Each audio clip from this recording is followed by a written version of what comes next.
The president-elect's anointed to head the National Security Council made it clear the country will keep calling China out ad nauseum for its faults and fiascos in the West Philippine Sea. This while the country seeks to enhance bilateral relations with them at the same time. PTV's Patrick De Jesus on NSC Chief-in-Waiting Clarita Carlos making her debut in the Laging Handa pressers in this report. Another diplomatic protest was filed by the Philippines against China. This is over the return of more than 100 Chinese vessels illegally operating at the Julian Felipe Reef within the West Philippine Sea last April. In a statement, the DFA insists it is not only illegal but also causes instability in the region. The department added this is also contrary to the provisions of international law, including the 1982 United Nations Conventions on the Law of the Sea or UNCLOS, 2016 Arbitral Award, as well as the commitment of China under the 2002 Declaration on the Conduct of Parties in the South China Sea. The incident also happened before a telesummit in April between President Rodrigo Duterte and Chinese President Xi Jinping, where they both agreed that the West Philippine Sea issue should be resolved through peaceful dialogues. Therefore, the Philippines calls on China to comply with its obligations under international law and immediately withdraw their ships from the country's territory. In an interview at the Laging Handa public briefing, incoming National Security Advisor Professor Clarita Carlos said the country will still file diplomatic protest under the Marcos administration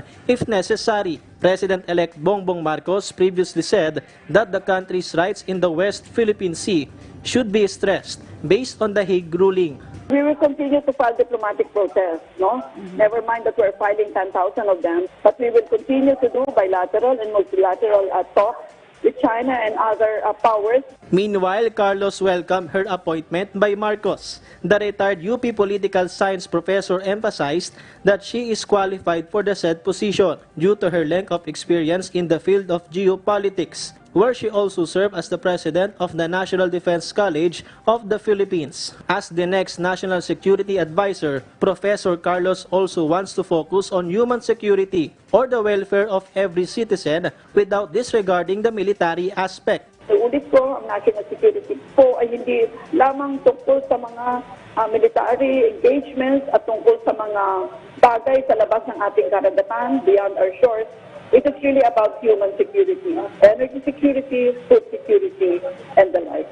On the NTF-ELCAC, Carlos knows that it gained success in the campaign against insurgency and that it should be continued. However, she also pointed out that red tagging should stop. Yung labeling, wala namang katuturan yan eh. Yung mga words na ginagamit mo, lahat ng energy na natin, ilagay na natin on the ground, you know, para i-pursue talaga yung issues of injustice, issues of lack of opportunity, and issues of the huge inequality between the poor and the rich people, no? Otherwise, pag hindi natin in-address dito, hahawak na ng baril yung mga tao dahil wala na eh. Wala na silang ibang solusyon sa problema nila, di ba? That is what we're trying to prevent.